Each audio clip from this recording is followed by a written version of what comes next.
I come from a military background, a military family, and I appreciate all those that served. IAM District 9 in St. Louis has a large membership base of military veterans. I was a machinist mate and worked my way all the way up to machinist mate second class in the 6 years that I was in, stationed aboard an aircraft carrier, a helicopter carrier, and a subtender.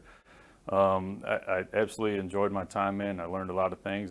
I went into the Army infantry. I went in 1987. My uncle served in the Army, and my grandfather served in the Air National Guard, so I wanted to be the first Marine.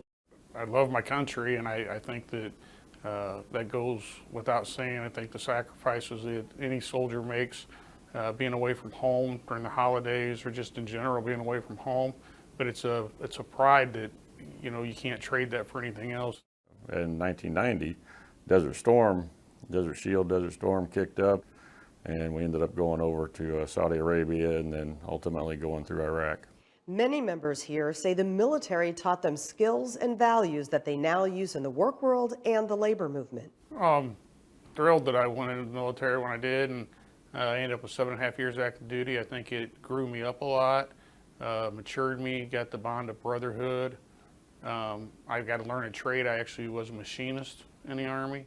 The brotherhood and the sisterhood that you develop, that you count on somebody that you work with day to day to have your back and support you, and you feel that they're not going to do anything to put your life in danger, and they support you 100%. It's a brotherhood very similar to the Union brotherhood and sisterhood that we have. That pride and patriotism is the catalyst behind IAM District 9's Veterans Day Brunch, which occurred Saturday, November 5th.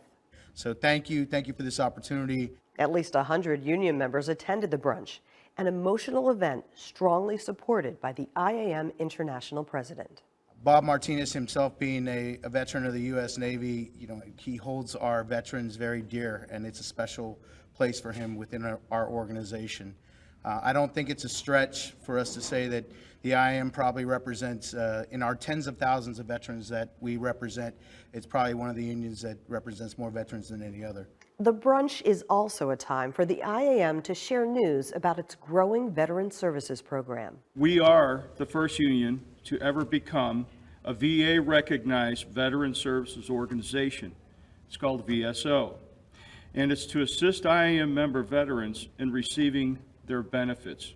Other speakers included representatives from local nonprofit organizations that help veterans and their families. We support about 30 different veteran organizations here in the St. Louis region. We're all volunteers. Since 1990, we have raised and given away over $1.5 million. We have no paid employees. 90 cents of every dollar that we receive goes back out to help veteran organizations. The brunch has occurred annually for at least a decade. It's a source of help, healing, and hope with a patriotic message. Thank those men and women. And thank the young men and women that joined today. The ones that raised their hand now have grown up knowing nothing but war, but they still raise their hand to go serve our country. Thank them. I can't help but to think of the ones that we've lost. And I think that by supporting veterans, you're also supporting those that have given all, you know, for this country and for the people in it.